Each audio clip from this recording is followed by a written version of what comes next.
Bonjour les artistes, aujourd'hui je vous parle du Portkeys BM5-3WR. C'est un moniteur pour caméra, un retour vidéo externe, et celui-ci m'intéressait tout particulièrement parce qu'il a une option de contrôle sans fil qui est compatible avec la Red Komodo. Donc ça va me permettre de contrôler certains paramètres de la caméra à distance directement avec l'écran. En fait la Red Komodo, si vous ne le savez pas, elle a un tout petit écran sur le dessus qui est même pas orientable, pivotable. Cet écran il est tactile mais il n'est pas des plus faciles à manipuler, on va dire, et pas ultra ergonomique. Donc pour moi c'est déjà très important d'utiliser dans une config caméra un moniteur externe, mais aussi un moniteur qui a ces options de pouvoir contrôler la caméra directement sur le tactile de l'écran. Donc on va le voir, ça peut être par exemple changer les paramètres d'exposition, la résolution ou encore lancer l'enregistrement. Bien évidemment là je vous parle de la Red Komodo, mais le moniteur est compatible avec plein d'autres marques, plein d'autres caméras. En Bluetooth on peut l'utiliser avec les Blackmagic, et sinon il suffit d'utiliser un câble de contrôle pour relier le moniteur à la caméra, et là il sera compatible avec du Sony, Panasonic, des Zcam, etc.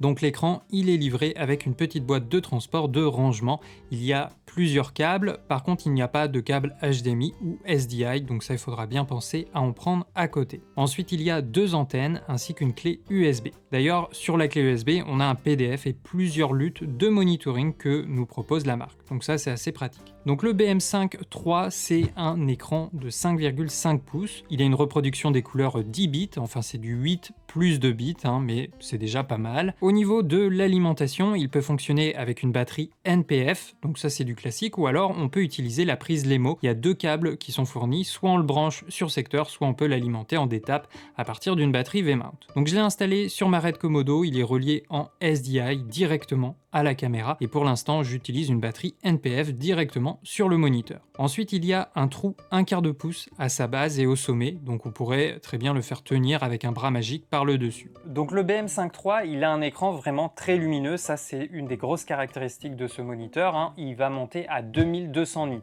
Donc là il est au plus bas au niveau de l'écran, si je me trompe pas, voilà, là il est à 1 et en fait ça monte jusqu'à 10. Donc là si j'augmente progressivement, je suis à 5, 6, 7, 8, 9, 10, voilà, ça c'est la luminosité max du moniteur, et en intérieur ça va être beaucoup trop. On aura beau à exposer correctement notre scène, vous allez voir que ça va paraître totalement surexposé. Donc ça sera important évidemment d'adapter toujours le rétroéclairage, d'adapter la luminosité de l'écran en fonction de la luminosité de votre scène. Mais pour l'extérieur par contre c'est très pratique, c'est très important d'avoir un écran bien lumineux si on n'utilise pas de viseur. Alors au niveau de la résolution supportée, c'est du 1080p et il n'y a pas de 4K, il peut supporter un signal 1080 jusqu'à 60 fps. Alors au niveau de son utilisation, l'écran est tactile, l'interface c'est exactement la même pour tous leurs moniteurs, en tout cas c'est la même que le LH5P que j'avais testé en début d'année. Ensuite côté menu, ça demande un temps d'adaptation, ça c'est vrai, pour comprendre un peu l'interface, mais il n'y a rien de bien compliqué.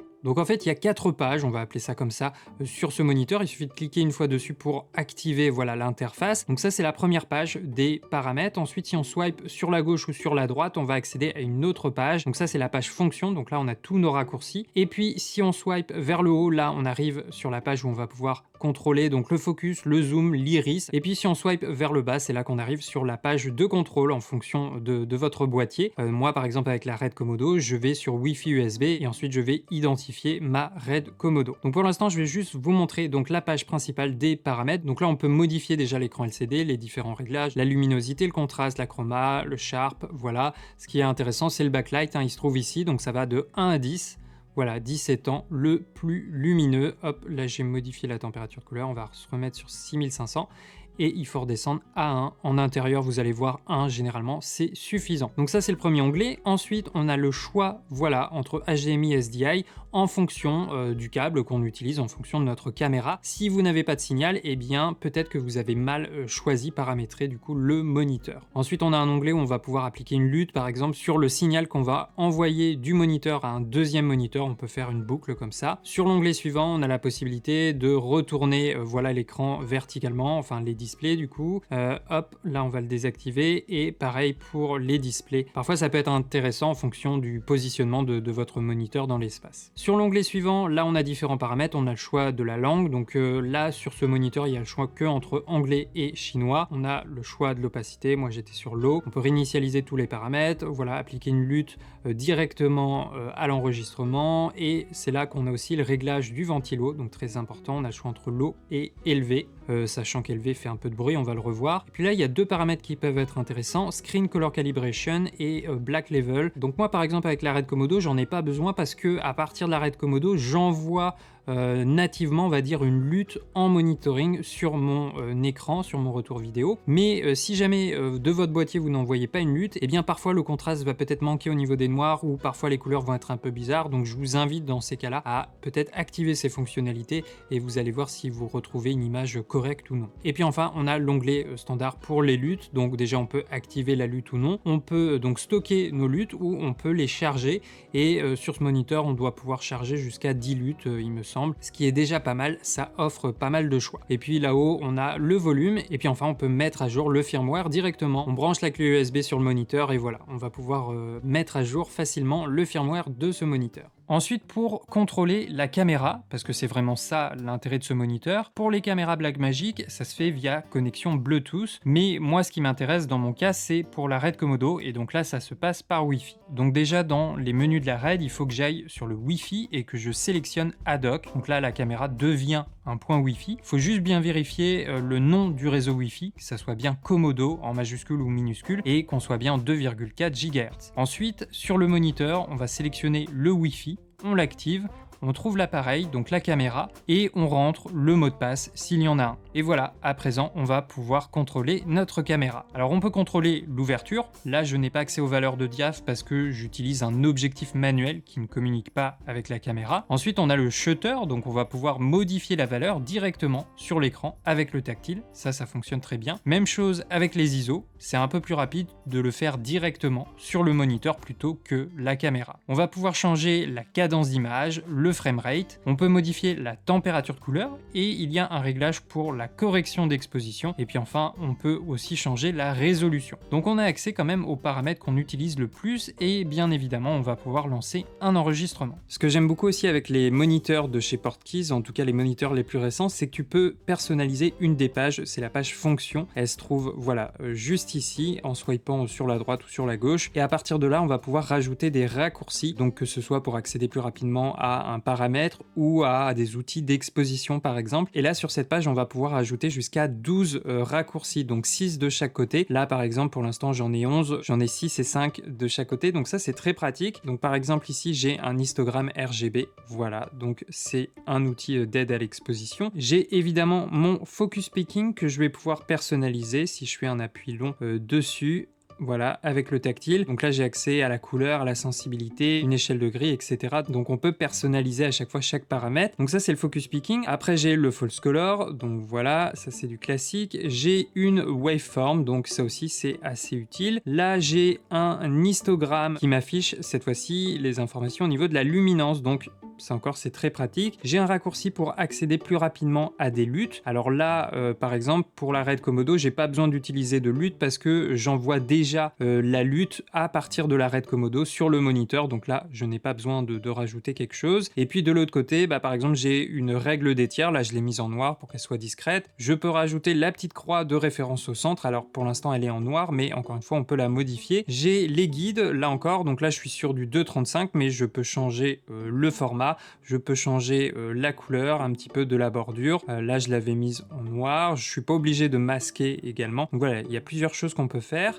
Donc ça, c'est des petits outils d'aide à la composition assez utiles. Et puis, je peux afficher les niveaux audio, ou encore, à la fin, j'ai mis tout simplement un crop dans l'image si on veut faire le point plus facilement. Donc ça, c'est une page très utile parce que là, rapidement, je peux accéder à différents paramètres et outils d'aide à l'exposition ou à la mise au point. Ça, c'est un des points phares des moniteurs moniteur de cette marque, je trouve. D'ailleurs, sur le moniteur, il y a 4 touches fonctions qui sont paramétrables. Par défaut, on a le check field, le focus picking, les fausses couleurs et la waveform. Donc ça, c'est un gain de temps considérable en tournage de passer par les raccourcis. Alors au niveau du ventilo, en fait, il y a 2 modes. Là, par exemple, il est sur le mode low, donc faible, et il y a un mode élevé. Si jamais il commence à avoir de la surchauffe, vous êtes dans un environnement très chaud, il est possible de passer sur le mode élevé au niveau du ventilo. Mais les 3/4 du temps, on aura juste besoin du mode faible, et dans ce mode, il est très discret, il fait quasiment pas de bruit.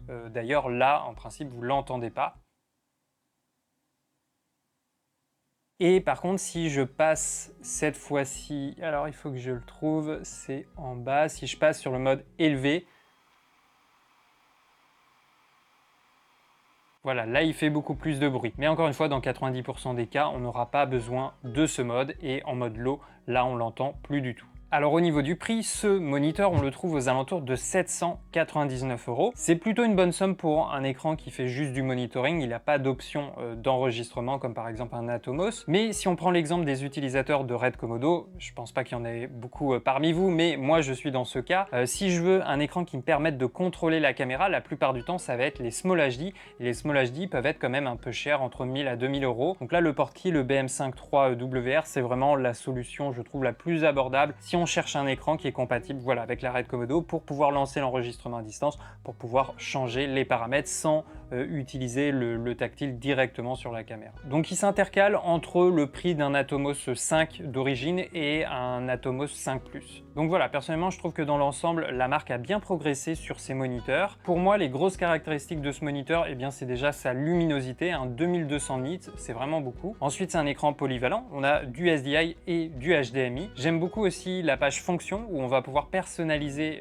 des raccourcis, et en plus il y a 4 touches fonctions directement au sommet du moniteur. Donc tout ça, ça fait gagner énormément de temps sur un tournage. Et puis l'intérêt principal de ce moniteur, on l'a vu, c'est toutes ces options de contrôle de la caméra. Donc ça va se passer via Wi-Fi et Bluetooth pour la Red Komodo et les caméras Blackmagic. Et puis pour les autres marques, avec un câble de contrôle, on va pouvoir l'utiliser sur du Sony, du Panasonic, du Zcam, etc. Donc voilà les amis, petite vidéo toute simple pour vous présenter ce moniteur. Ça peut être une référence intéressante si vous recherchez un retour vidéo pour votre caméra. Je rappelle aussi l'intérêt principal d'utiliser un moniteur externe sur une config comme ça, c'est d'avoir un écran plus large, de meilleure qualité que ce qui est proposé directement sur la caméra. On visualise mieux l'action, on visualise mieux la scène, ça peut permettre de s'améliorer au niveau de la composition, et ça peut permettre aussi de faire une meilleure exposition de sa scène, parce qu'on a des outils supplémentaires comme les waveforms, les différents histogrammes, et en plus tous ces outils on peut les afficher aussi en plein écran. Donc ça permet vraiment d'avoir une meilleure analyse de la scène au niveau de l'exposition, et donc en finalité de faire des images de meilleure qualité. Voilà, je vous invite à me dire dans les commentaires qu'est-ce que vous utilisez comme écran externe, comme moniteur caméra actuellement. Est-ce que vous avez déjà testé les portkeys? Voilà, n'hésitez pas à faire un retour d'expérience à la communauté